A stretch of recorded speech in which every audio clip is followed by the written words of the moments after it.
바른 역사, 진실 추구.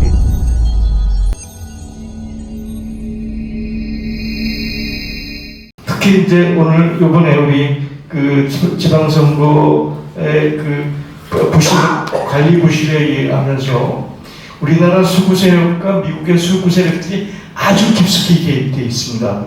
그래서 오늘 이병문 연구자님이 우리한테 소개해 주시는 게 미국의 실상과 그 미국의 그거들이 한국의 그거와 어떻게 연계돼서 우리 사회에 침투하고 있는가라는 그 산뜻한 실상을 우리한테 알려주시고 고발하는 내용으로 강연하실 겁니다. 우리 이병건 강사님 부탁드립니다.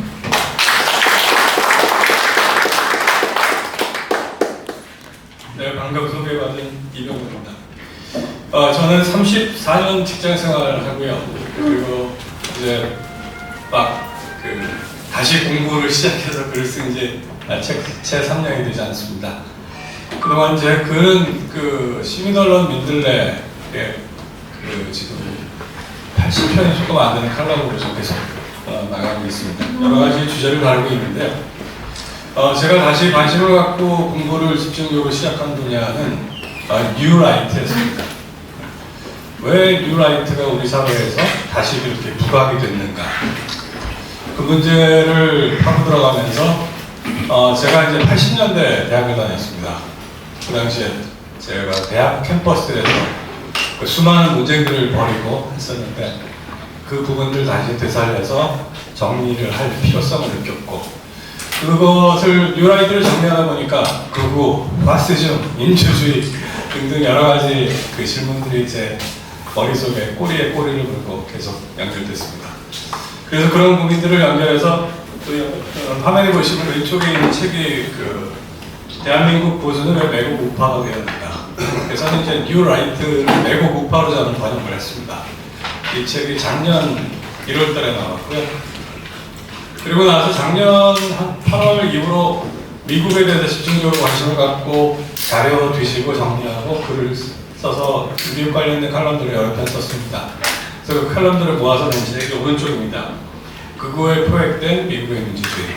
이 두 번의 책을 있습니다. 관심 있으시면 한번 살펴보시기 바랍니다.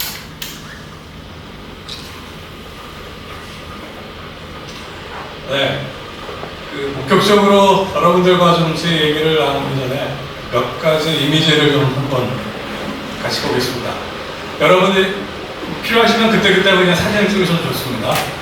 이 첫 번째 이미지는 작년 12월 31일 날 미국 국토안보부의 홈페이지에 올랐던 이미지입니다. 여기 보면 영어로 이렇게 쓰여 있습니다. 미국 인구가 한 3억 정도 된다고 하죠. 그 중에 3분의 1만 쫓아내면 미국은 얼마나 아름다워질 것인가. 미국은 아메리카 대륙에 다 외부인들이 모여서 만든 나라 아닙니까? 모든 사람들이 다 이주민들이죠. 그런데 그 중에서 3분의 1만 골라서 쫓아내면 이런 패러다이스에서 살 수 있다고 현재 미국 국토안보부 트럼프 행정부의 상당수의 사람들이 이런 생각을 하고 있다는 겁니다. 자, 혹시 기억나시나요? 금년 1월입니다. 1월 7일과 1월 24일 날 미국 국토안보부 산하 불법 이주민을 색출해서 추방하는 업무를 맡은 아이스라는 조직이 있습니다. 이 아이스가 불법 이민자를 색출하는 과정에서 백주 대낮에 미국 시민권자 두 사람을 살해했습니다. 총으로 쏴서 죽였죠. 위에 있는 분이 1월 7일 날 돌아가셨고 밑에 계신 분이 1월 24일 날 돌아가셨습니다. 다음 이미지는 금년 1월 스위스 다보스 포럼에서 열렸던 다보스 포럼의 한 장면이라고 소개된 내용입니다. 그림의 왼쪽에 보시면 앉아있는 쪽에 의자 앉아있는 사람이 이제 트럼프라고 하고 오른쪽에 있는 사람이 서구 열강의 지도자들이라고 합니다.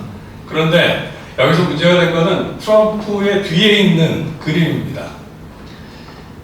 북미 대륙 전체가 미국 국기로 덮여 있습니다. 캐나다에서 난리가 났죠. 이 시점에 트럼프는 베네수엘라를 비롯해서 아이슬란드, 캐나다까지 전체 다 먹어 삼키겠다고 호언장담을 하고 있는 그런 시절입니다. 그런데 이 이미지는 나중에 로이터 통신을 통해서 마가 세력의 누군가가 의도적으로 만들어낸 가짜 이미지로 드러났습니다. 그러나 그 당시에 그 상황적인 이미지가 그대로 반영된 것으로 봅니다. 다음은 금년 2월 달에 독일 뮌헨에서 개최됐던 뮌헨 안보 포럼입니다. 다보스 포럼이 주로 경제적인 논의를 하는 자리라면 이 뮌헨 포럼은 그 외교, 안보, 국방 관련된 특히 국제적인 안보적 여러 이슈들을 다루는 그런 내용들입니다. 이 금년 뮌헨 포럼의 핵심적인 주제는 Under Destruction, 파괴였습니다. 1945년 2차 세계대전 이후 80년간 전 세계의 질서를 전체는 아니라도 상당 부분 유지했던 UN 그리고 국제인권사원의 질서가 이제 완전히 깨지고 있다. 그런 인식을 드러낸 포럼이었습니다. 이제 동맹의 시대는 가고 거래의 시대가 왔다. 각자 도생의 시대에 어떻게 살아갈 것인가. 매우 냉소적이고 다급해진 국제적인 상황을 보여준 내용입니다. 근데 저는 계속 극우를 얘기합니다. 그런데 개념을 살짝 한번 정리를 하고 넘어가겠습니다. 우리가 보수, 극우, 혼동이 잘 되죠? 그죠? 어떤 사람 보수라고 하고 어떤 사람 극우라고 합니다. 거기에 한 걸음 더 나가면 파시즘이라고 했습니다. 저는 이렇게 정리를 해봤습니다. 보수란 민주주의 체제 질서 내에서 기본적인 질서를 다 수용하고 지킵니다. 선거제도, 사법제도, 법제도 모든 걸 다 인정하고 지킵니다. 다만 사회적 이슈나 변화의 내용을 좀 더 천천히 가자. 과거의 기본과 질서를 최대한 지키면서 변화는 좀 천천히 가자. 이런 게 보통 우리 통상 보수라고 합니다. 그런데 극우는 좀 다릅니다.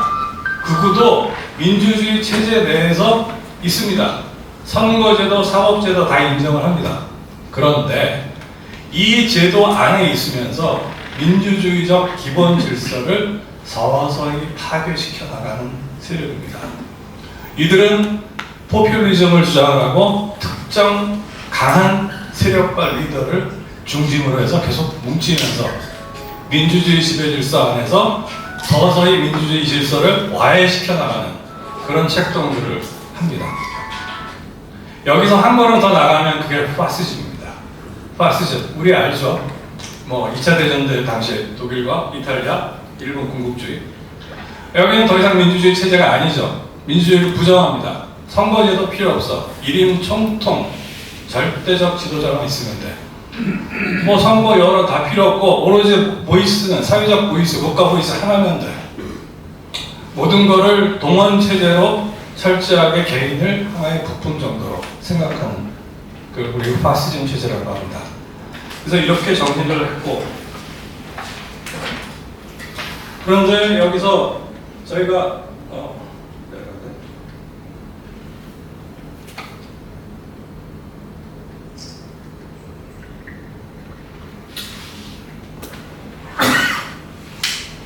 근데 이 극우 세력들은 일반 사람들과 생각이 좀 많이 다릅니다.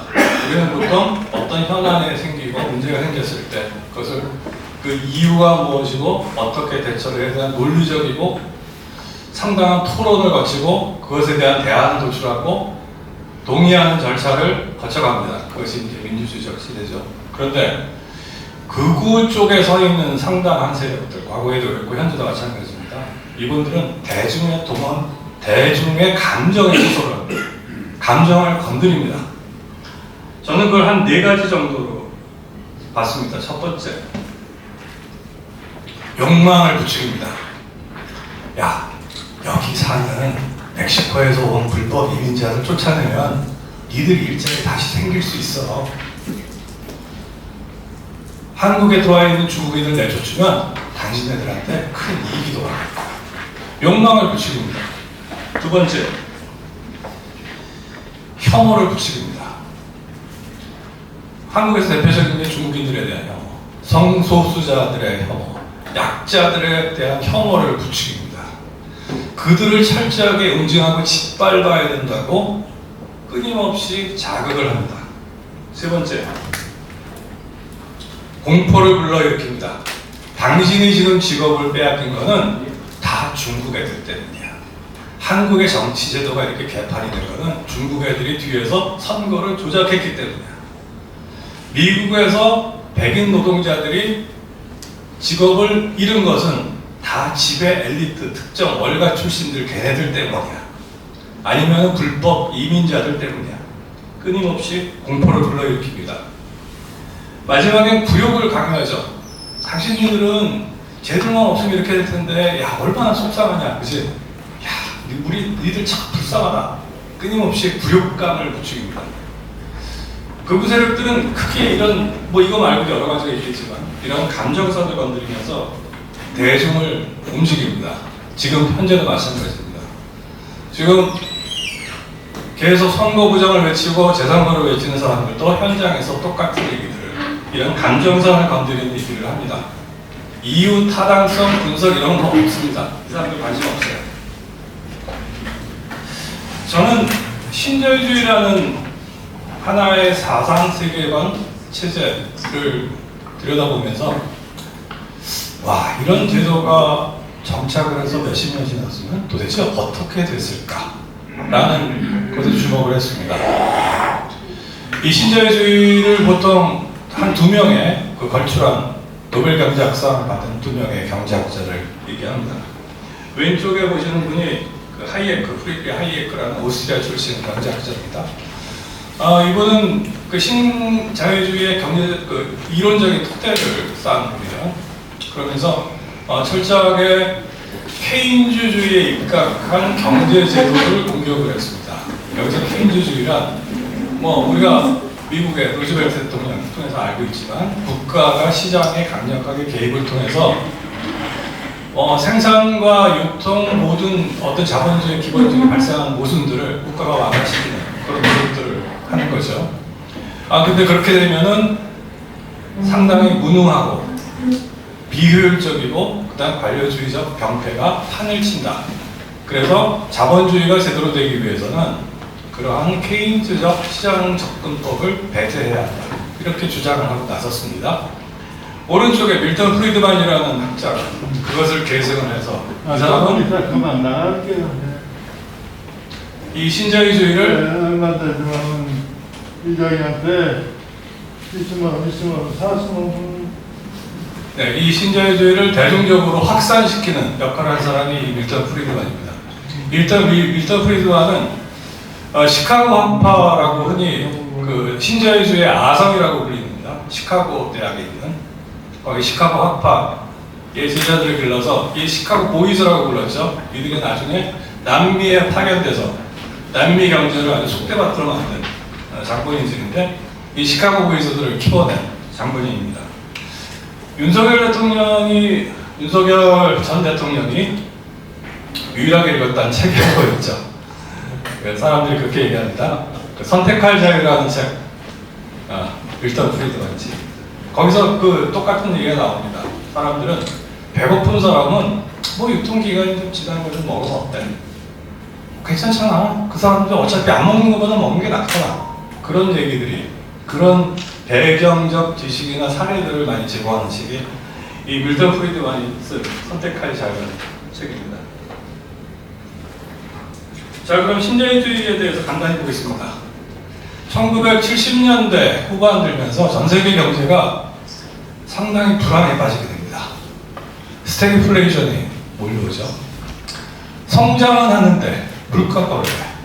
이 동시에 나타나는 현상이죠. 그리고 세계 자원 공급망에 상당히 문제가 생깁니다. 그러니까 이때 말씀드린 이 신자유주의 경제학자들이 나서서 바로 아까 말씀드린 새로운 경제 패러다임이 필요하다. 그런 새로운 경제 패러다임은 과거 중상주의 경제 정책에 세웠던 거, 아담 스미스가 얘기했던 거, 오른손이 보이지 않는 손이 수요와 공급의 시장을 자유롭게 조절할 것이다. 그러므로 정부가 할 일은 자본이 시장에서 충분히 자기 능력을 발휘할 수 있도록 판을 깔아주면 된다. 더 이상 하지 마. 그래서 이들은 어떤 주장을 하느냐? 작은 정부입니다. 철저하게. 정부의 기능은 작아져야 된다. 시장 개입을 하면 안 되니까. 그 다음에 정부가 갖고 있는 각종 공공기금, 그 다음에 자회사들 다 매각해. 민간에. 매각을 시키죠. 그 다음에 복지, 이거 낭비야. 복지 자꾸 이렇게 해주면 사람들 게을러져. 일 안 해. 그리고 그 여러 가지 노동조합, 노동조합은 이 자본의 그 여러 가지 자유로운 활동을 방해하는 거야. 그러니까 노동조합은 탄압해야 돼. 뭐 이런 일관된 태도를 가지게 됩니다. 자, 이렇게 1980년대부터 40년이 넘는 신자유주의 시절이 지나갔습니다. 자, 영국은 미국보다 훨씬 더 큰 수렁에 빠집니다. 오늘 제가 주목하는 미국은 어떻게 됐을까요? 그래프를 보십시오. 1980년부터 2025년까지 미국의 부채가 어떻게 됐는지를 그래프로 여러분들한테 보여드리는 겁니다. 레이건부터 지금 현재 트럼프까지 부채는 끊임없이 늘고 있습니다. 계속 늘어요. 멈춘 적이 없습니다. 공화당 정부건 민주당 정부건 아무 사용이 없어요. 똑같습니다. 부채는 계속 늘어납니다. 자, 이 표는 G7과 한국까지 집어넣어서 G7에 소속한 국가들. 배는 고기도 먹고 들어. 죄송합니다. 좀 조용히 좀 해주십시오. 그 부채가 어느 정도인가를 보여주는 표입니다. 여러분들 충분히 참고하실 만한 자료입니다.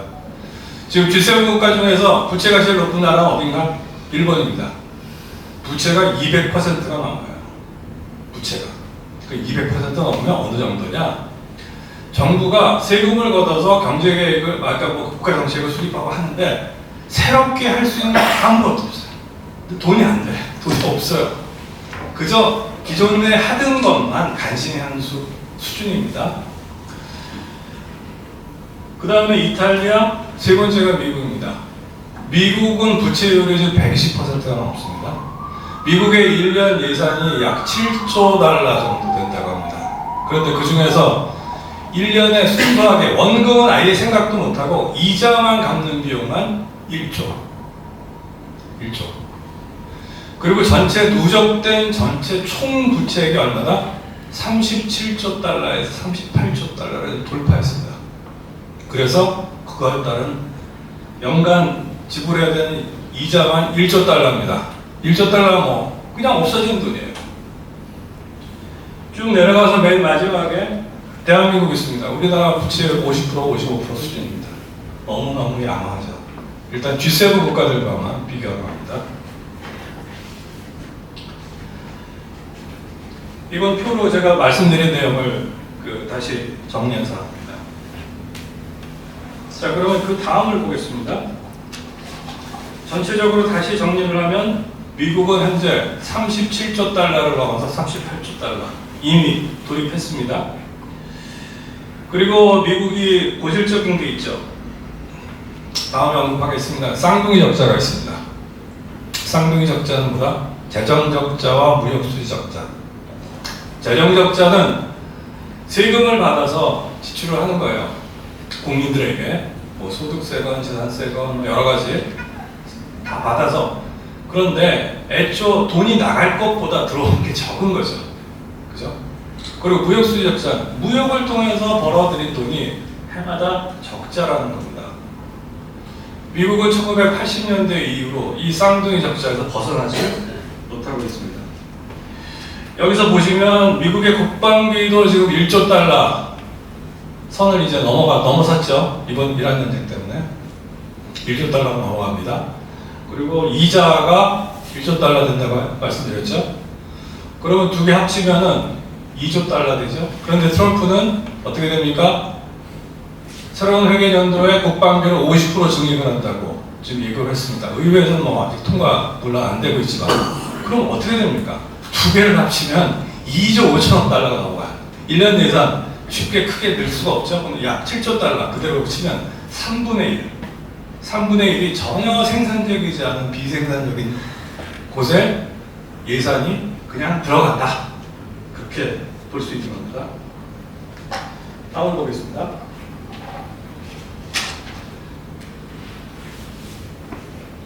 말씀드린 대로 쌍둥이 적자 추세입니다. 1980년대 재정 적자가 마이너스 4%였는데 2020년 팬데믹 때 지금 이 재정 적자가 마이너스 14%까지 올라갑니다. 뭐 코로나 때니까 정부에 쓸 돈이 많아서 그럴 수도 있죠. 무역 수지 적자 현재 마이너스 2에서 마이너스 5% 수준 계속됩니다.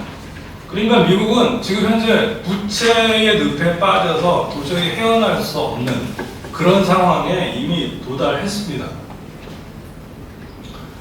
그런데 그러면 제조업 한번 볼까요? 우리 제조업, 미국 제조업에 문제가 있다는 얘기를 많이 합니다. 제조업은요, 새로운 뭔가를 만들어내는 기술이잖아요. 1980년에 미국의 제조업 수준은 25에서 28% 수준 했습니다. 전 세계 제조업 비중에서 굉장히 높은 비중입니다. 세계 최상의 수준이었어요. 그런데 2025년에 8% 수준을 급감합니다. 제조업이. 그러니까 지금 실제로 주요 산업 업종 중에서 미국에서 생산하는 것이 자동차 그리고 방산업체 말고 대표적으로 내놓을 수 있는 게 뭐가 있을까요? 여러분 혹시 기억나는 거 있으십니까? 미국이 제조업 분야에서 지금 1등을 달리고 있다. 비행기, 그렇죠. 예, 비행기 있죠. 네. 그렇습니다. 자, 그러면 제조업이 이렇게 몰락했다라고 하는 것이 의미가 뭘까요? 제조업은 말입니다. 이게 단순히 뭐 철강, 조선, 해운, 자동차, 배터리 그냥 개별적으로 있는 것들이 아닙니다. 모든 것들이 한데에 어우러진 거대한 생태계를 유지하는 것입니다.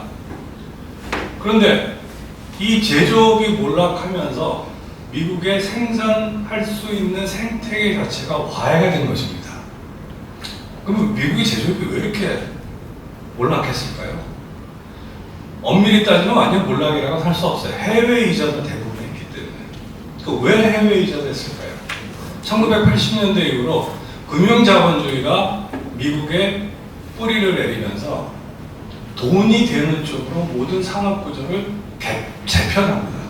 그러니까 미국은 인건비가 비싸잖아요. 그 인건비가 싼 곳으로 간 거예요.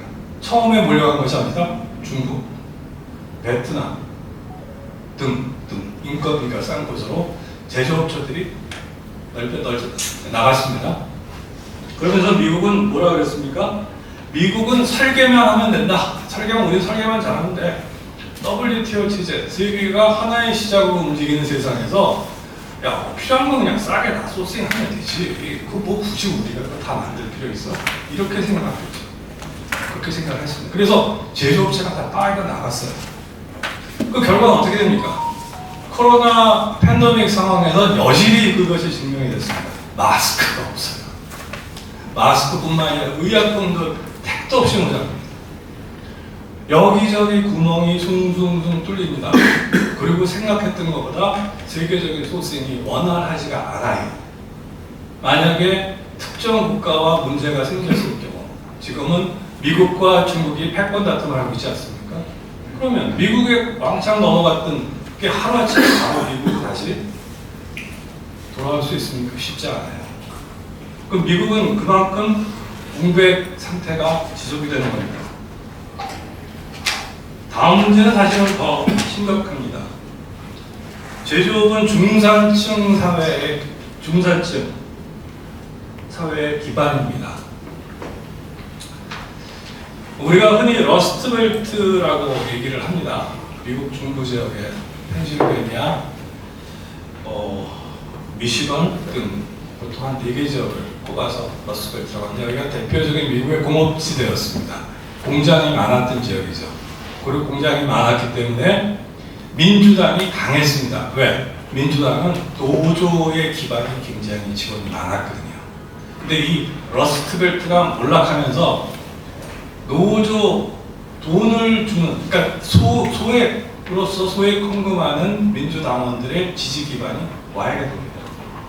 그러니까 1990년대에 넘어서 미국의 민주당이 금융자본주의, 월가에 예속되는 이유가 바로 그것 때문입니다. 이 제조업이 몰락하면서 노조가 몰락해서.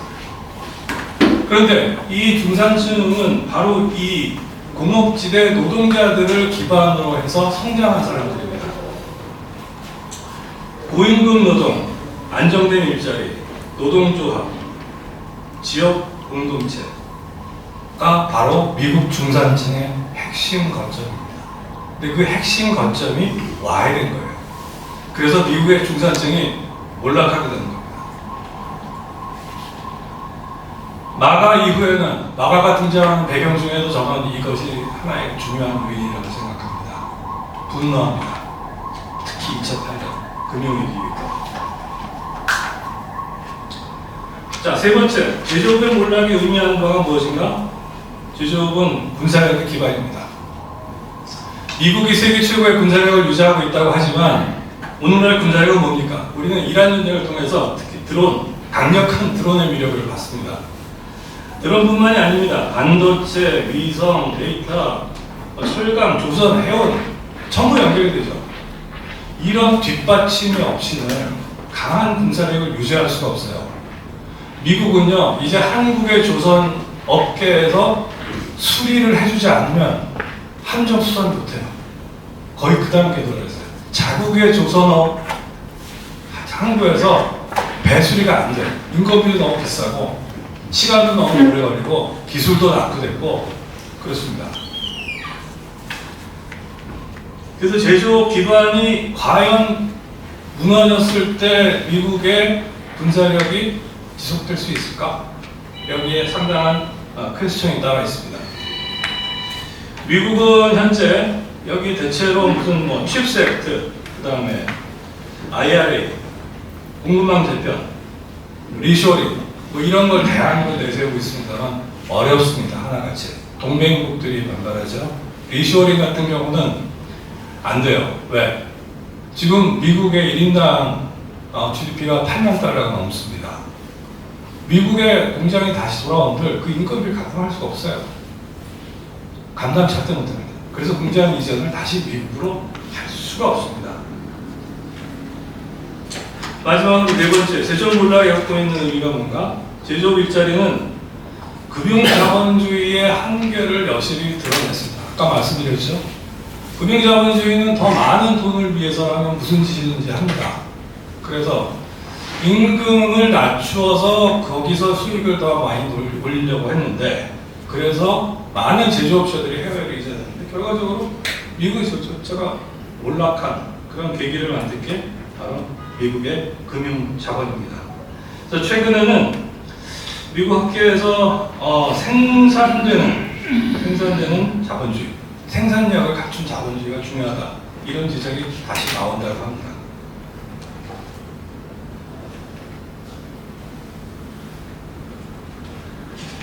네, 미국의 소득이 어떻게 지금 변화되고 있는가? 소득 자료입니다. 뒤에서 잘 안 보일지 모르겠는데요. 미국은 상위 1%입니다. 10%가 아니라 1%가 1980년에 약 10에서 12% 소득을 가져왔다고 합니다. 그런데 지금 어떻습니까? 배가 늘었습니다. 23에서 24%. 그럼 하위 50%는 20%에서 11%로 줄었어요. 하위 50%. 어떻게 됩니까? 중산층도 줄었죠. 결국 사회가 극단적인 양극화가 된다. 돈이 있는 사람은 더 많이 벌고 없는 사람은 쫄딱 망하고 이런 게 지금 미국 경제 구조에 고착화되어 있다.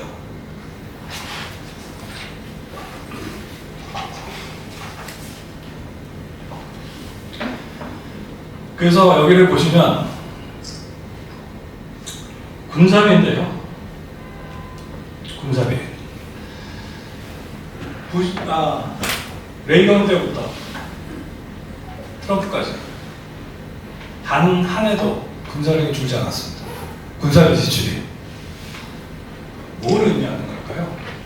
미국은 끊임없이 세계 분쟁과 전쟁에 개입해 왔다.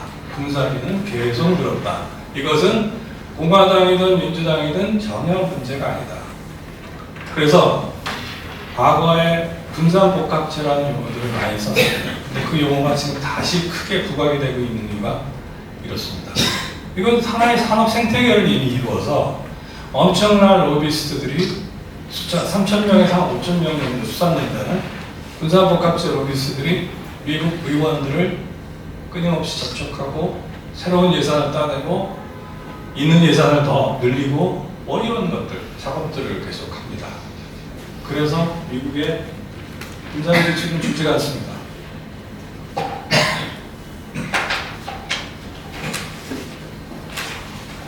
자, 그러면 여기까지 제가 경제적인 얘기를 말씀드렸고요. 다음에는 그 경제적인 토대 얘기를 했다면 정치 부분은 어떻게 됐는가? 크게 제가 두 가지 말씀드리겠습니다. 레드맵이라고 있습니다. 빨간 지도예요. 빨간 지도. 빨간색은 미국에서 공화당 쪽을 의미하죠. 그래서 미국 전체 지도를 놓고 봤을 때 공화당이 차지하는 의석수를 그만큼 훨씬 넓히 자라는 공화당 측의 목표죠. 뭐 이건 어느 정당이나 다, 어느 국가나 다 그렇게 할 수 있습니다. 근데 문제는 그 방법 자체가 그렇게 정당한 방법이 아니라는 겁니다. 미국은 10년마다 인구 센서스 조사를 통해서 선거구를 획정합니다. 선거구 획정은 어디서 합니까? 50개 주 각 안에서 다수당을 점하고 있는 쪽에서 선거구를 이리저리 나눕니다. 근데 이거를 자의적 선거구 획정, 이걸 우리는 게리맨더링이라는 표현을 씁니다. 과거에 미국에서 있었던 공화당 상원의원 이름에서 따온 거죠. 이런 자의적인 선거구 획정을 통해서 공화당에 훨씬 유리한 선거구를 만드는 거예요. 민주당에 불리한 선거구 쪽으로 만들어요. 이런 짓을 2010년에 엄청나게 진행을 합니다. 미국 최고의 선거 관련 전문가, 데이터 전문가, 심리학자 뭐 이런 사람들이 깡그리 모아서 미국 공화당은 수천만 달러를 들여서 이 레드맵 시스템을 만들게 됩니다. 민주당에서 그냥 눈 뜨고 보진 않았겠죠. 이거를 계속 이건 법적으로 문제가 있다 그래서 계속 재판을 가게 되고 합니다. 그런데 2019년 법원에서 연방대법원에서 최종적으로 어떻게 판정했습니까? 선거구 획정 문제는 정치권에서 알아서 할 일이다. 그냥 법원에서 뭐라고 할 말 아니야. 그러니까 니들끼리 알아서 해. 그냥 자꾸 여기 오지 말고 우리 귀찮으니까 알아서 해. 이렇게 해서 2019년에 최종 확정이 되어버렸어요. 선거구 획정 문제 더 이상 시비 걸 수가 없어요. 공화당이 주도하게 되면 공화당이 주도하는 10년 단위의 선거구 획정은 철저하게 공화당 위주로 갈 수밖에 없어요. 그래서 그 결과가 어떻게 됐습니까? 표를 한번 볼까요? 미국의 하원 의석수는 435석입니다. 2년 나이로 선거를 하죠. 그런데 2010년 이후로 이 레드맵이 작동하고 난 이후부터 현재까지 미국의 민주당은 공화당을 하원에서 단 한 번도 이긴 적이 없어요. 다수석은 항상 공화당입니다. 이걸 의미하는 바가 뭡니까? 법으로 막을 수가 없어요. 공화당의 독주를. 법적으로 제한을 할 수가 없어요. 지금 이런 상황에 미국이 걸렸다는 겁니다. 두 번째 제가 정치 관련해서 말씀드릴 건 프로젝트 2025입니다. 앞서 말씀드린 레드맵이나 프로젝트 2025는 국내에서 이렇게 많은 분들이 주목을 하지 않으셨는데 저는 그 이유를 잘 모르겠습니다. 저는 굉장히 중요한 이슈라고 생각하거든요. 그래서 제가 내 책에도 제가 훨씬 더 자세하게 이 부분을 제가 써놨는데요. 이 프로젝트 2025는 트럼프 2기를 출범하기 위해서, 그러니까 트럼프가 한 번 하고 그 다음에 두 번째 도전했는데 안 됐잖아요, 그죠? 그러고 나서 쉬었다가 2025년에 다시 된 거 아닙니까? 지금 두 번째 임기를 하고 있는 거죠. 이 두 번째 임기를 시작하는, 준비하는 2022년부터 25년까지 이것을 위해서 헤리티지 재단을 비롯한 미국의 상당수의 보수권에 속해 있는 싱크탱크들이 전부 모입니다. 그러면서 무려 900페이지짜리 집권 설계도를 만들어요. 그게 프로젝트 2025라는 제목의 집권 설계도입니다. 이 집권 설계도는 여러 가지 특징을 보여주는데, 첫째, 무엇보다도 대통령의 권한을 대폭 강화시킵니다. 연방의 권한을 약화시킵니다. 중앙정부에서 갖고 있는 권한을 계속 늘려나가고 지방정부의 권한을 약화시킵니다. 또 기독교 근본주의에 입각해서 그것을 국정 철학적 측면으로 끌어올립니다. 대신 성소수자, 그 다음에 페미니즘 이런 쪽은 철저하게 부정하는, 그런 데 대한 지원이나 이런 건 애시당초 꿈도 꾸지 마라, 예산 옹졸이 다 삭감하고 그런 걸 하게 되죠. 그 다음에 미국의 강한 군사력을 위해서 지원을 늘립니다. 그리고 마지막에 제가 그렇게 여기 표현했는데요. 이것에 주목해야 될 게 빅테크 기업들에 대한 지원을 대폭 강화시킵니다. 빅테크 기업들. 지금 여러분들 이란 전쟁에서 확인하셨지만 팔란티어, 스페이스X, 안드릴 이런 기업들 전부 전쟁 무기 물자들을 만들어서 이란, 그 다음에 주변국들의 요인들을 암살하고 미사일 날리고 초토화시키는 그런 작업들 다 누가 합니까? 말씀드린 이런 기업들, 미국의 빅테크 기업들이 만든 기술들이 국방기술로 반영이 돼서 전부 수행한 내용들입니다. 이들이 국방 예산의 상당 부분을 차지할 수 있도록 배려를 합니다. 이런 내용들이 프로젝트 2025에 그대로 다 반영되어 있습니다.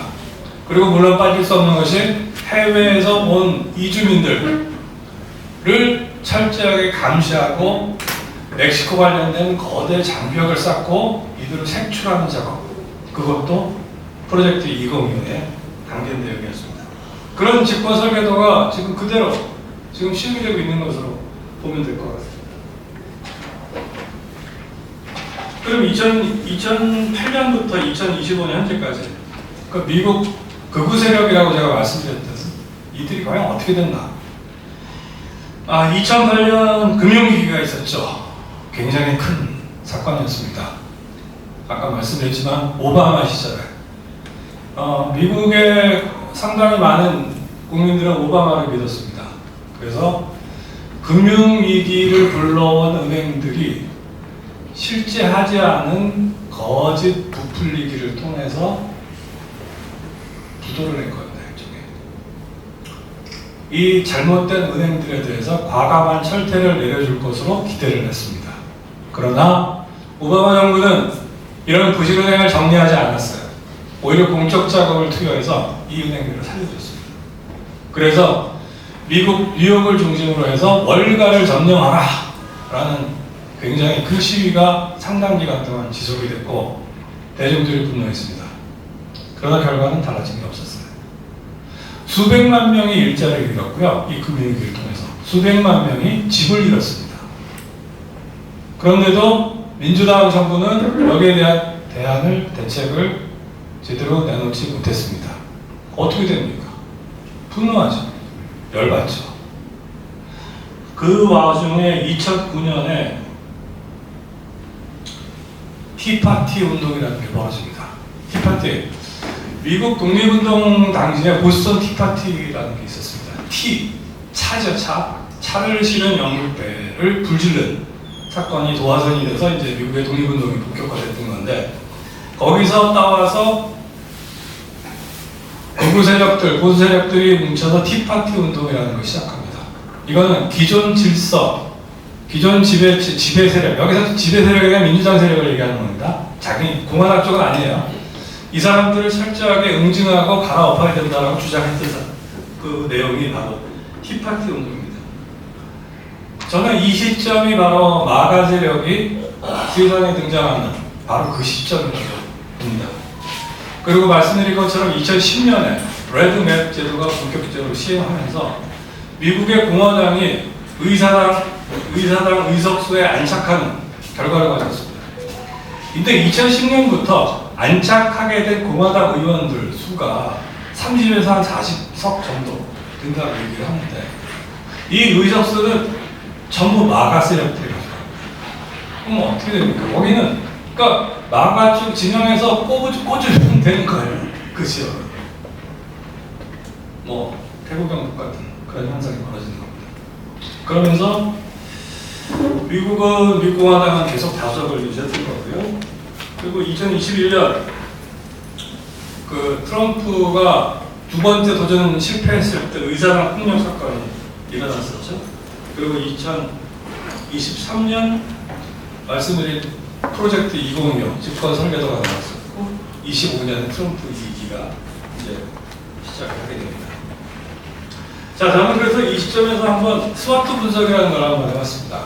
기업에서 되게 많이 하죠. 가장 초보적인 분석 수단입니다. 강점, 약점, 기회 요인, 위험 요인 이걸 한번 분석을 해봤습니다. 미국이 갖고 있는 지금 가장 큰 장점이 뭘까요? 무엇보다도 달러겠죠. 그죠? 기축통화로서의 달러. 두 번째는 군사력이겠죠. 세계 최강의 군사력. 하나를 더 못한다면 뭐 AI 빅테크 현재 뭐 그 정도겠죠. 그럼 약점은 뭘까요? 아까 말씀드린 것처럼 쌍둥이 적자, 경제적인 측면이 강합니다. 그 다음에 과도한 부채, 국가 부채, 부채가 지금 발목을 잡고 있죠. 그 다음에 제도가 붕괴됐고, 그 다음에 민주주의 기반이, 민주제도의 기반이 상당히 무너졌습니다. 아, 참 아까 말씀 안 드렸는데 미국은 연방대법원 판사 임기가 몇 년일까요? 혹시 아시는 분 계세요? 맞습니다. 종신제입니다. 9명이거든요. 9명으로 되어 있는데 지금 현재 공화당 쪽에 6명, 민주당 쪽에 한 3명 정도 되는데 이분들은 죽어야 세 자리가 나옵니다. 죽기 전에는 그만두지 않아요. 그러니까 수십 년간 그 자리에 있으면서 새로운 것들을 그분들이 과연 어느 정도 수용할 수 있을까요? 그러니까 이런 분들이 바로 미국의 연방 대법원을 지금 장악하고 계속 있는 겁니다. 그 다음에 미국이 갖고 있는 기회 요인은 뭐가 있을까요? 뭐 만만한 동맹국들 팔목 비틀어서 돈 빼기, 그 다음에 뭐 자원 강탈, 베네수엘라 대표적인 거죠. 석유 강탈, 뭐 이런 거. 그 다음에 뭐가 있을까요? 새로운 게 저는 잘 생각이 안 났습니다. 미국이 새롭게 기회 요인으로 내세울 수 있는 게 뭐가 있을까? 근데 위협 요인은 굉장히 많습니다. 중국이 부산있죠. 중국은 지금 완전히 미국과 대결을 충분히 할 수 있는 수준까지 올라오고 있습니다. 얼마 전에 트럼프하고 부시가 시진핑이 만났죠. 북경에 가서. 여러분 보셨겠지만 저는 그렇게 봤습니다. 저는 트럼프가 머리를 조아리는 게 아닌가? 좀 그런 느낌까지 받았어요. 시진핑은 굉장히 자신감이 넘치고 담대한 계획을 얘기하는데 트럼프는 별로 좀 짤짤매는 듯한 그런 인상을 받았습니다. 그 다음에 뭐 브릭스, 그 다음에 사우스 웨스트 쪽에 세력들이 점점 국제적으로 강해집니다. 그 의미에서 미국은 자체 내에 트럼프에 대한 반 트럼프 시위, 노킹, 우리는 왕이 필요 없다, 이런 시위가 점점 강해지고 있죠. 그래서 원래 이 스와트 분석이라고 하는 것은 장점을 최대한 강하고, 그러니까 기회를 살려서 장점을 강하게 할 수 있는 방법이 뭘까? 그 다음에 위협 요인을 최대한 줄여서 약점을 좀 상쇄할 수 있는 방안이 뭘까? 이것이 이제 스와트 분석의 목표인데, 글쎄 어떤 방안이 여기서 나올 수 있을까요? 이 와중에 이제 질환 현상이 터진 겁니다. 다음은 미국의 이 극우적 전통을 한번 잠깐 보겠습니다. 보통 우리가 청교도 정신하면 미국의 건국 기념을 만든 개척자, 미국의 프론티어 정신과 거의 좀 비슷하게 보는 경향들이 있습니다. 그런데 저는 이 청교도 정신의 긍정적인 부분도 분명히 있겠지만 청교도 정신이 갖고 있는 배타성, 그 다음 백인 우월주의, 그 다음에 지금의 기독교 복음주의, 근본주의에 연결되는 내용들을 분명히 여기서 그 단초들을 볼 수 있다고 생각합니다. 두 번째는 미국의 극우의 바탕을 이루는 전통 중에 찾아볼 수 있는 것은 미국 남부의 자치주의가 있다고 생각합니다. 미국은 만들어질 때 큰 나라, 많은 연방 국가로 이루어졌는데 처음부터 논쟁이 굉장히 강했다고 합니다. 강력한 연방 국가를 지향할 거냐, 아니면은 연방 체제는 느슨하게 가고 각 지역의 자치권을 훨씬 강화할 거냐. 근데 여기서 우리가 많이 아는 토마스 제퍼슨이나 조지 워싱턴 같은 사람들은 자치론 쪽에도 무게를 둔 사람들이었어요.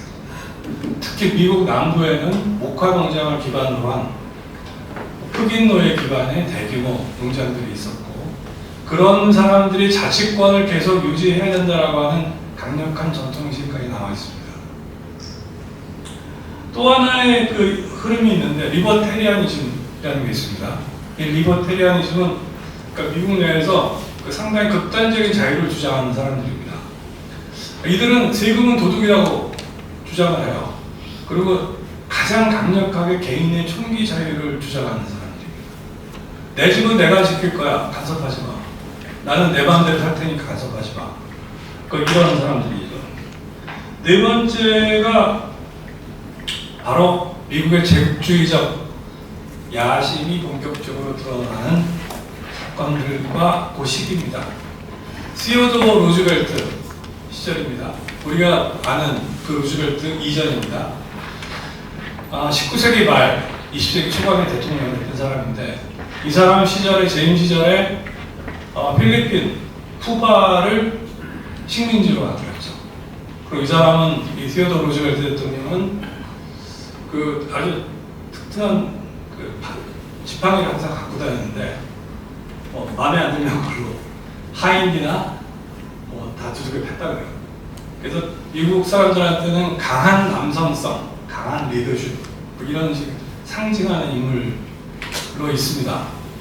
여러분들 가끔 왜 미국의 거대 석산에 4명의 인물이 조각되어 있는 거 보시죠?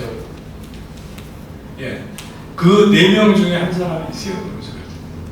거기 링컨 대통령이 있고, 그 다음에 워싱턴 대통령이 있고, 또 하나가 누구였죠? 예, 그렇습니다. 그러니까 4명 중에 한 명을 꼽힐 만큼 미국인들에겐 강한 남성성, 그 일종의 슈퍼맨 뭐 이런 식의 그런 남성성을 상징하는 사람이 이 시어도어 루즈벨트입니다. 그 다음에 꼽을 수 있는 게 바로 이제 이 마가입니다. 근데 마가 세력은 설명할 게 굉장히 많지만 대단히 독특한 건요, 이 사람들은 게르만 쪽 전통과 신화, 민담, 바이킹 뭐 이런 것들을 굉장히 좋아해요. 그래서 영화나 이런 그 빅 히어로 출연하는 영화들에서 뭘 굉장히 많이 따옵니다. 여러분들 그 팔란티어, 피터 틸이 만든 팔란티어라는 회사 아시죠? 기술 기업으로 많이 알지만 사실은 전쟁 기업입니다. 이 팔란티어라는 이름이 그 영화 반지의 제왕에서 나오는, 혹시 영화 반지의 제왕 보셨으면 거대한 탑에서 세상을 다 뚫어본다는 그 눈이 있습니다. 눈이 돌아가는 게 있어요. 그게 팔란티어예요. 그래서 이들은 초세계적이고 강력하고 이런 영적인 게 뭐 좀 그 약간 좀 신화적인 그런 측면들, 그런 것들을 굉장히 좋아합니다. 그래서 현재 지금 미국에서 나타나는 극우적 현상들은 이러한 역사적인 미국의 불과 한 200년밖에 안 된 역사적 전통이지만 그 전통 안에 스며들어 있는 이러한 내용들이 전부 합쳐진 겁니다. 청교도 정신에서 따온 기독교 복음주의. 그 다음에 미국 남부의 자치주의, 리버테리안, 총기. 그 다음에 시어도어 루즈벨트 대통령에서 온 제국주의적 강한 남성성. 그 다음에 극우 혐오를 불러일으키는 마가 현상. 거기다가 그 토대가 되는 신자유주의적 자본만능주의, 이런 것들이 전부 복합된 것으로 볼 수 있겠습니다. 그런데 이런 미국의 극우 세력들은요, 단순히 대중조직만 있는 게 아닙니다. 강력한 군들로 다 되어 있습니다. 그 첫 번째가 아까 말씀드린 헤리티지 재단부터 시작해서 싱크탱크들, 어떤 전략적 목표와 자점, 그 다음에 스티브 배넌 등이 주동이 돼서, 스티브 배넌이라는 인물은 트럼프 1기를 이끈 전략 참모이자 현재 마가 운동을 이끌어가는 정신적인 지주입니다. 이 사람, 이런 사람들이 이끄는 어떤 리더십, 전략 측면이 있고, 그 다음에 또 하나는 정치 후원 조직입니다. 락브리지라는 조직이 있습니다. 미국 재계와 정계 리더들이 모여서 공화당과 트럼프를 후원을 하고 지속적으로 확대할 수 있는 기반을 만듭니다. 세 번째가 이제 트럼프 본인이 직접 거느리는 그런 친위주의들이 있을 거고, 그 다음에 마가가 있습니다. 마가는 대중조직입니다. 우리가 흔히 마가 하면 그 전체를 다 아우르는 걸로 생각하지만 마가 세력하고 마가는 조금 다르죠. 그래서 실제 마가는, 우리가 아는 마가는, 밖에 거리에 나와 있는 마가는 그냥 일반 대중조직에 불과합니다. 그 외에도 언론 쪽에 언론을 아우르는 별도의 조직들이 따로 있습니다. 아까 말씀드린 스티브 배넌이 직접 자기가 운영하는 워룸이라는 그런 것도 있고, 브레이트바트라는 그런 것도 있고, 여러 가지가 있습니다. 그 외에 해외 조직들도 강력한 해외 조직들이 있어요. CPAC, 공화당, 그러니까 보수적 색채를 가진 사람들이 전세계 연합. 이거를 스티브 배넌이 전세계를 돌아다니면서 조직들을 하는데, 특히 유럽에서는 헝가리, 독일, 프랑스, 이탈리아 이런 데 다 지부를 만들었고, 한국에 맞죠. 한국에도 이 KCPAC라는 조직이 있습니다. 그러니까 이런 조직들의 각 영역이 다 뻗쳐서 지금 미국의 극우 조직이, 극우 세력이, 거대한 극우 세력이 운영되고 있다. 우리는 그렇게 인식을 해야 됩니다. 결코 몇몇 거리에 나온 기꺼야 많아야 몇천 몇만, 이거 절대 아닙니다. 굉장히 뿌리가 깊습니다. 자, 여기까지 제가 미국 극우에 대해서 말씀드렸고요. 이제는 얘기를 한국으로 좀 오겠습니다. 한국의 극우에 대해서 좀 여러분과 같이 생각해 보겠습니다. 한국의 극우를 얘기하려면 저는 미국의 신보수주의, 제일 밑에 하나님, 이 신보수주의인이 위에 있는 신자유주의, 1980년대부터 중간 화살표를 제가 그려놨습니다. 이거를 기반으로 한다고 봐야 됩니다. 이걸 떠나서 한국의 극우가 존재하지 않아요. 왼쪽 맨 하단에 원부터 보면, 우리는 식민지를 극복했습니다만, 식민지에서 해방이 됐지만 식민지에서 잘못 걸 잘라서 부역 세력을 청산 못했죠. 완전히 전혀 청산을 못했습니다. 그들은 그대로 살아남았습니다.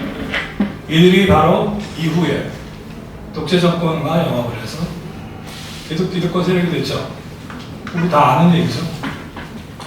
그 다음에 그 위에 있는, 중간쯤에 있는 동그라미가, 저거는 일본 사람인데 한국 들어와서 살았는데 이들 중에서 상당수가 패전 이후에 일본으로 돌아가지 않은 사람이 있다고 합니다.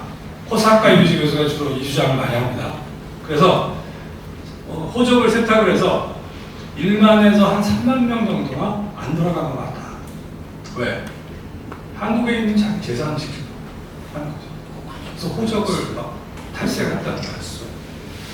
그리고 여기까지가 바로 1980년, 그러니까 이승만, 박정희, 전두환으로 이어지는 독재정권 시절까지라고 한다면, 1980년대 후반은 한국 사회에서 변혁 세력층의 일부, 특히 학생운동권 내에서 북한의 주체 사상에 대해서 상당히 우호적으로 생각하는 그룹이 나타나게 됩니다.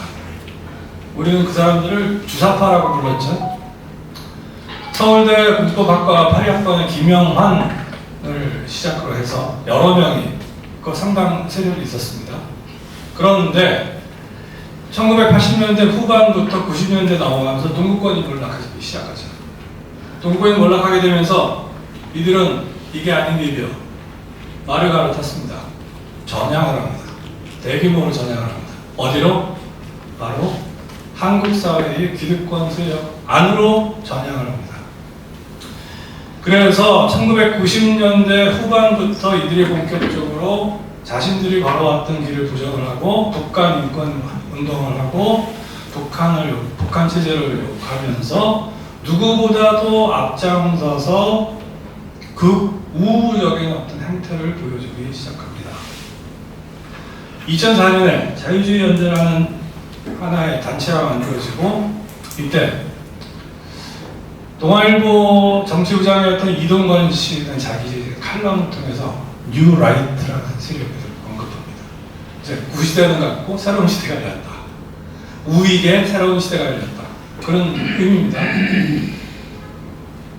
이들은 2004년도에 그렇게 뉴 라이트라는 이름을 갖게 된 이 세력들은 불과 4년 만에 뉴 라이트 전국연합이라는 조직을 만듭니다. 김진홍 목사가 주도를 합니다. 개신교 세력이 대거 합류합니다. 극우 개신교 세력. 그러면서 2008년에 뉴라이트 전국연합으로 합세된 이들은 바로 이명박 대통령 만들기에 나서게 됩니다. 그리고 이들은 이명박 박근혜 정부의 상당수의 사람들이 또 들어갑니다. 그리고 2017년 한국자유회의라는 단체가 만들어지죠. 이 단체는 노재붕 전 총리가 좌장이 됐고 노재붕 전 총리의 대학 제자 김영호, 그 다음에 우리가 익히 알고 있는 김태효 사람들이 이 모임에 가입을 하죠. 들어갑니다. 적극적으로 활동을 하고 이들이 바로 윤석열 정부의 핵심적인 역할을 합니다. 이 조직에서 열 몇 명이 윤석열 정부의 핵심 요직을 차지하고 활동을 하게 되는 거죠. 이렇게 해서 한국의 극우 세력들이 해방 이후로 지금까지 현재까지 저는 전체적인 흐름이 이런 식으로 왔다라고 생각합니다. 그래서 여러분 많은 분들이 이제 뉴 라이트에 대해서 말씀들을 하시지만 저는 뉴 라이트를 이렇게 정의합니다. 뉴 라이트, 저는 한국말로는 외국 우파라고 나라 팔아먹는 우파라고 정의를 하는데 뉴 라이트는 전통적인 우파, 반공 플러스 신자유주의 플러스 식민지 근대화론. 식민지 근대화론 아시죠? 안병직과 그 제자 이영훈 등이 경제학자들이 이념적 토대를 만들어서 일본 덕분에 한국이 근대화됐다, 자본주의가 됐다라고 주장하는 사람들이 식민지 근대화론자입니다. 저는 이 세 가지가 합세된 게 바로 뉴 라이트라고 봅니다. 이 뉴 라이트는 지금까지도 계속됩니다. 왜? 이념적으로 계속 연결이 되는 거예요.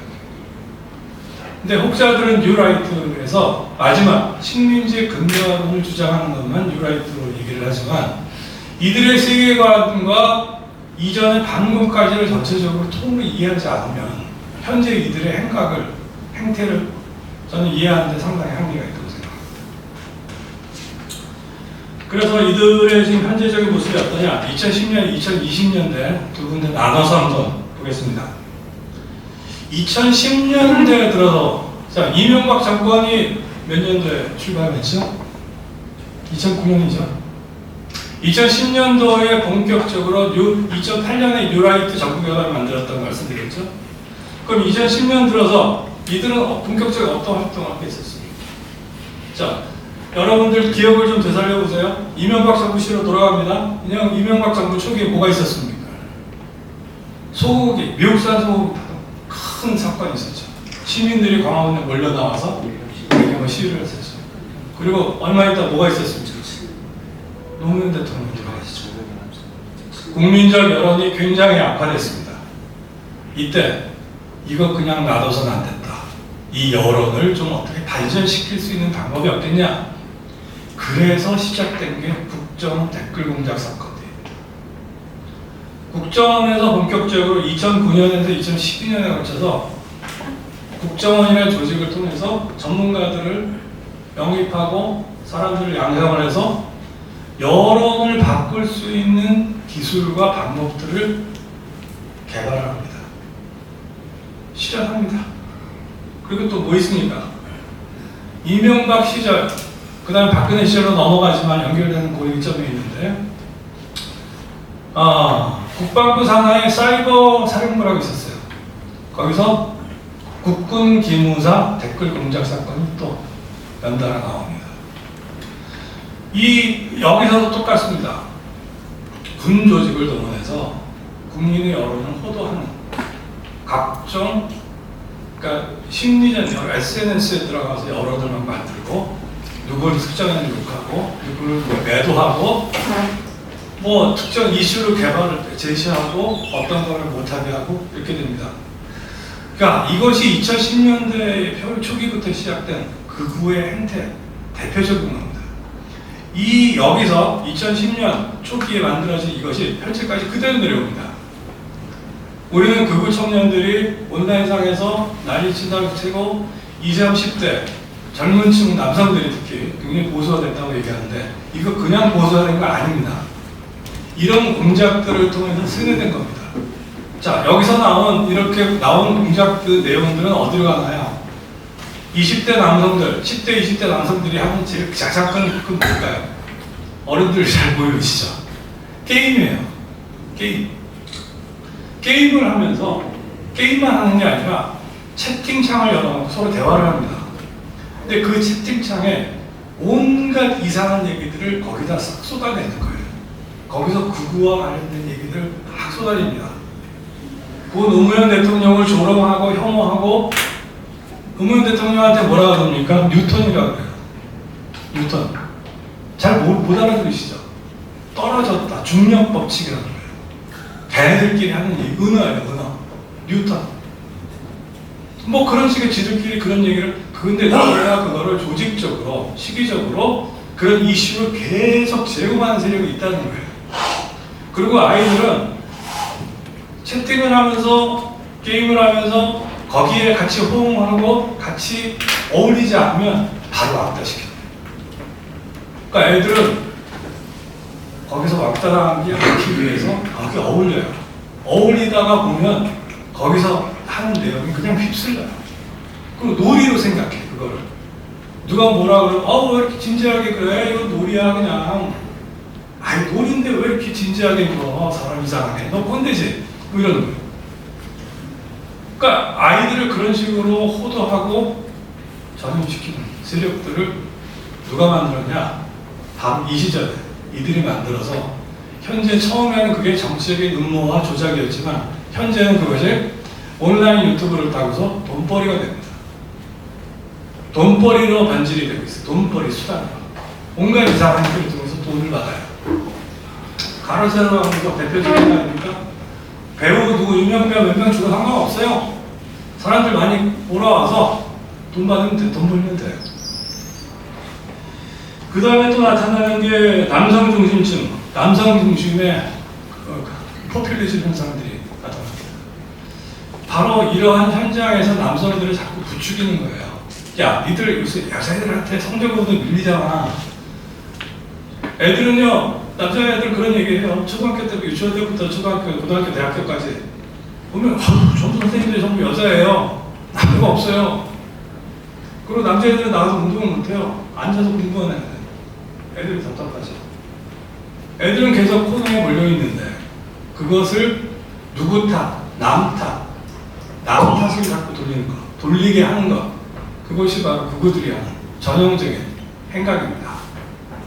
그것이 2023년에 여러분들 아시지만 리박스쿨이라는 형태로 나타납니다. 리박스쿨 아시죠? 이승만 박정희를 숭배하고 아까 말씀드렸던 식민지 근대화론에 입각해서 우리 아이들 초등학생부터 노인까지 전부 세뇌시키겠다라고 작심하고 만들어낸 게 리박스쿨이에요. 초기에 발각이 돼서 그나마 좀 멈춰진 게 다행이지만 어디선가는 지금도 그 비슷한 행각들이 계속 되고 있을 것이다. 저는 특히 개신교, 극우 개신교 쪽에서 운영하는 각종 학교들, 그런 단체, 모임들 상당히 조심스럽게 봐야 된다고 생각합니다. 그 다음 보겠습니다. 그러면 2020년대에 들어가면 어떻게 됐는가? 2020년에 한국에서는 부정선거가 있었어요. 그 국회의원 선거가 있었습니다. 그런데 지금 국민의힘 계열이 참패했어요. 이 사람들은 생각을 합니다. 야, 이거 어떻게 하나? 선거에 졌네. 뭐 좀 좋은 해결 방식이 없을까? 그러다가 미국을 딱 보니까 어머나, stop the stealing. 미국에서 선거를 도둑 맞았다라고 얘기하고 있었어요. 부정선거론이 미국에서 막 넘치고 있을 때입니다. 미국의 마가 세력은 부정선거론을 들고 나왔어요. 자기네들한테 조금만 불리한 결과만 나오면 미국 선거 전체를 부정선거론으로 들끓게 만듭니다. 한국 극우 세력도 그것을 보고 저거 괜찮네. 저거 좀 차용해서 쓰자. 그러면서 본격적으로 미국 극우 세력과 연계를 시도하게 됩니다. 그리고 미국을 가만히 들여다보니까 쟤네들은 돈 모으는 조직도 따로 있고 커뮤니케이션 조직도 따로 있고 괜찮은데 좀 연계해서 어떻게 좀 배우고 좀 우리도 좀 돈을 벌어볼까? 좀 그런 생각들을 하게 되셨어요. 그러면서 본격적으로 종교 네트워크가 가동되기 시작합니다. 한국의 극우 개신교 목사들 상당수가 미국 극우 개신교와 깊은 결합을 갖고 있죠. 그리고 그 대형 교회 중심들 속에서 특히 그것이 굉장히 강합니다. 그러다 보니 대형 교회, 극우 개신교 이 사람들은 당연히 나서서 극우 세력 활성화에 크게 까여주죠. 사람들을 동원하는 동원의 주체가 되는 겁니다. 그리고 돈을 모으는 주체가 됩니다. 목사가 설교를 통해서 신자들한테 그러한 분위기를 계속 띄우죠. 그 다음 보겠습니다. 연도별 타임라인입니다. 2000년부터 2025년, 2026년 현재까지. 연도별로 보면은 한국의 극우 세력들이 미국의 극우 세력들과 어떻게 계속 연결시키고 했는지를 볼 수 있습니다. 이들은 굉장히 일단 방법이 굉장히 단순해요. 예를 들어서 한국의 전환길이나 누가 이런 사람이 유튜브를 통해서 얘기를 해요. 그리고 그거를 그 영상을 미국으로 보냅니다. 그래서 미국에서 한번 좀 튀겨주세요. 그러면 미국 쪽 또 그거 쪽에서 자기네 방송에서 한국에서 지금 이런 사건이 터졌다. 한국에서 교회가 이런 탄압받고 있다. 한국 정부가 종교를 탄압하고 있다. 이런 식으로 이제 막 떠들어요. 그러면 그걸 또 다시 한국 극우 세력이 그 영상을 가져가 미국에서 지금 이런 얘기가 막 크게 부각되고 있다. 이런 식으로 계속 돌아가면서 뻥튀기는 겁니다. 이런 조직적인 움직임들이 점점 강화되는 형태로 나타납니다. 그러다가 12.3 윤석열 내란이 터졌죠. 실패했습니다. 그 다음에는 상당히 많은 극우 조직들이 윤어게인이라는 현재 이 조직으로 이제 형식상 어쨌든 이렇게 나오는 것 같습니다. 겉으로 봐서는 세력이 많이 죽은 것 같이 보일 수도 있어요. 하지만 뿌리는 굉장히 깊습니다. 제가 아까 말씀드렸죠. 우리는 해방 이후부터 지금까지 이 극우의 뿌리는 단 한 번도 뽑힌 적이 없습니다. 자, 그러면 미국 쪽 극우 쪽에 관련된 인물들을 한번 볼까요? 네. 한국과 관련된 사람들입니다. 당연히 스티브 배너 거론할 수밖에 없고, 우리가 언론에서 이름 대충 들어봤던 사람들입니다. 고든장, 모스큰, 피터 틸, 피터 틸은 파란테 대표죠. 그 다음에 제이디 벤스 부통령, 그 다음에 애니첸 부동산 업자죠. 그 다음 김미나, 빌더 코리아의 대표를 맡은 젊은 여성입니다. 이런 인물들. 그리고 한 사람 더 있어요. 트럼프 주니어.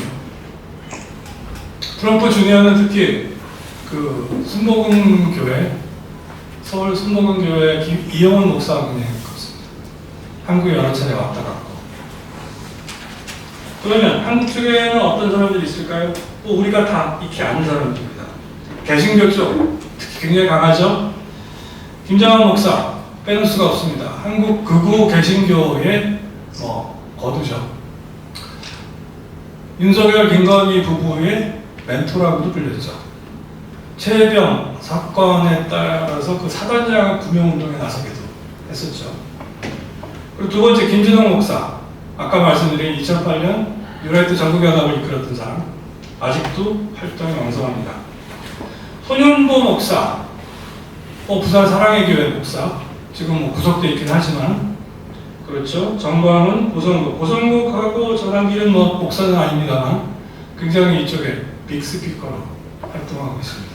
일단 표면적으로 드러난 사람들이 이렇다는 얘기입니다. 저는 여기서 한국 극우가 미국 극우의 수직 계열화되었다고 생각합니다. 보통 수직 계열화는 기업에서 대기업, 중소기업, 하청 이렇게 연결되는 구조를 수직 계열화라고 표현을 하는데, 여기서 제가 말씀드린 수직 계열화의 의미는 상층, 미국의 극우 세력이 명령을 때리면 한국의 극우수는 동원을 한다. 광장에 나가서 열심히 태극기 성조기 들고 동원이 된다.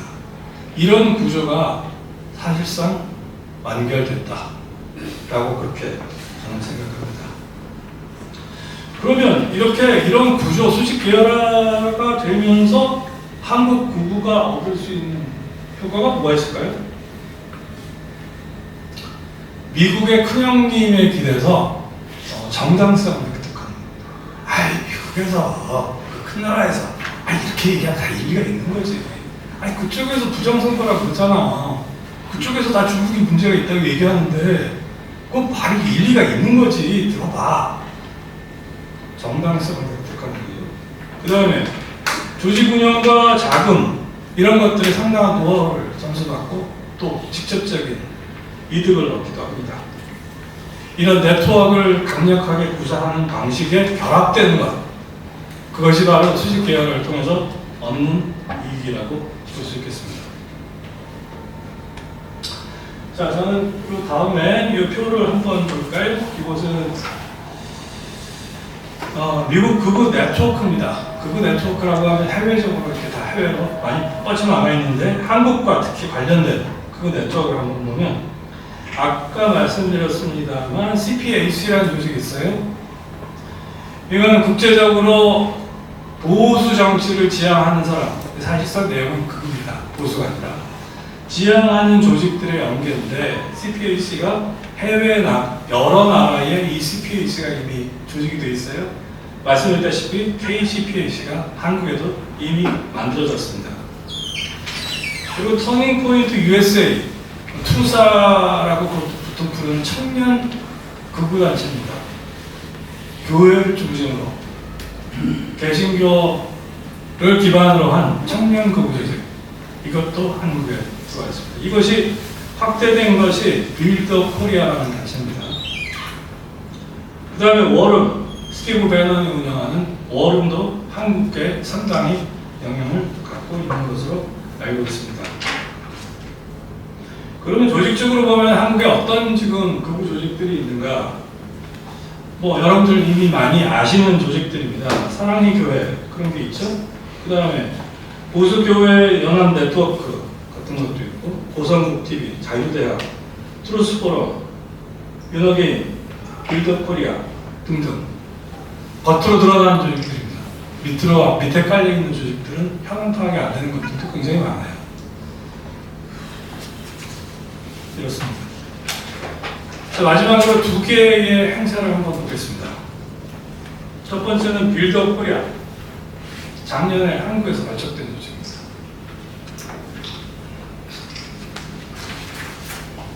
작년 한국에서 킨텍스에서 9월 6일 날 발족이 됐죠.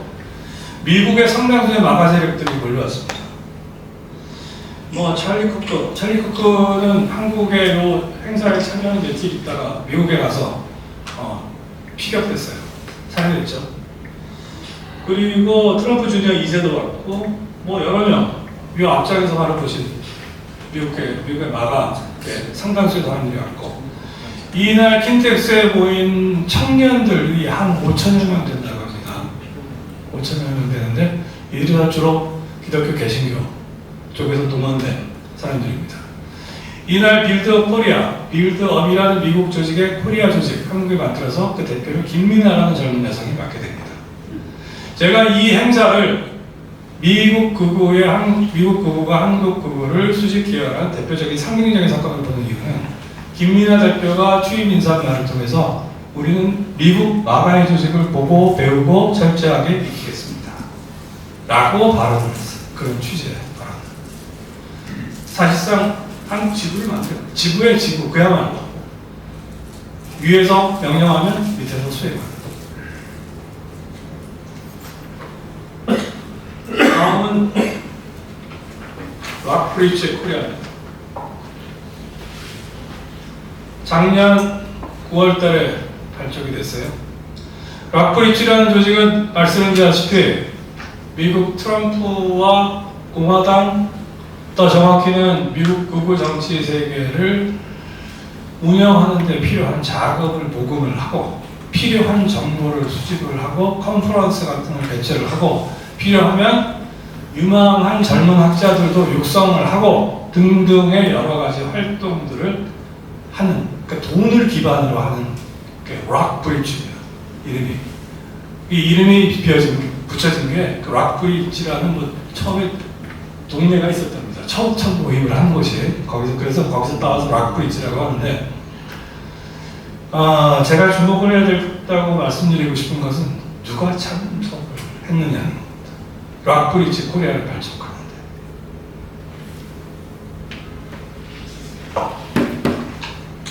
현재 락브리지 코리아 대표는 김혜영 더불어민주당 최고위원 했던 분이 지금 현재 대표로 되어 있습니다. 그리고 우리가 아는 분이 계시죠? 김부겸. 그 다음에 이명박 정부 때 기획재정부 장관을 했던 박재만, 그리고 신세계그룹 회장 정용진. 신세계그룹 회장 정용진은 최근 탱크데이 5.18 폄훼 발언이 아니라 그런 행사 기획을 통해서 굉장히 사회적인 이슈가 됐었죠. 이 정용진 회장은 락브리지의 아시아 대표이기도 합니다. 제가 이 모임에 주목을 해야 된다고 말씀드리는 것은, 이 락브리지 코리아가 현재 무슨 활동을 하고 있는지는 전혀 드러나고 있지 않습니다. 언론 조사를 통해서 확인할 필요 없어요. 하지만 아마도 과거의 암참이 한국과 미국 기업을 연결하는 조직이었잖아요. 암참이 지금 조직이 거의 없습니다. 좀 유명무실한 상태가 되어버렸는데, 그거를 대체하려는 걸까 생각해 볼 수 있고, 근데 정말 분명한 것은 미국과 한국의 뭔가 가교를 만들겠다는 거예요. 근데 미국과 한국 가교, 어떤 가교예요? 이 락브리지는 J.D. 벤스 부통령이 지금 수장을 맡고 있어요. 어떤 가교가 될까? 내용이 뭘까? 하필 왜 이 사람들일까? 궁금한 게 굉장히 많습니다. 현재는 알 수 없어요.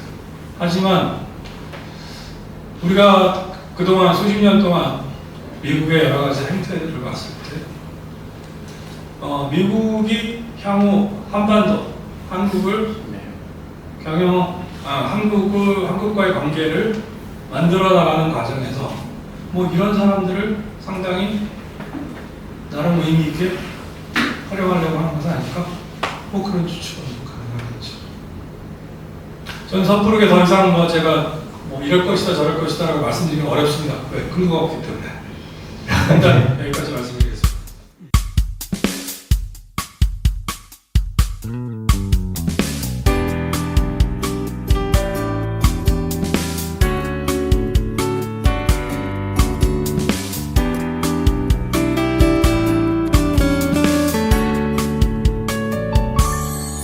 So the moment has come again, the time to say goodbye.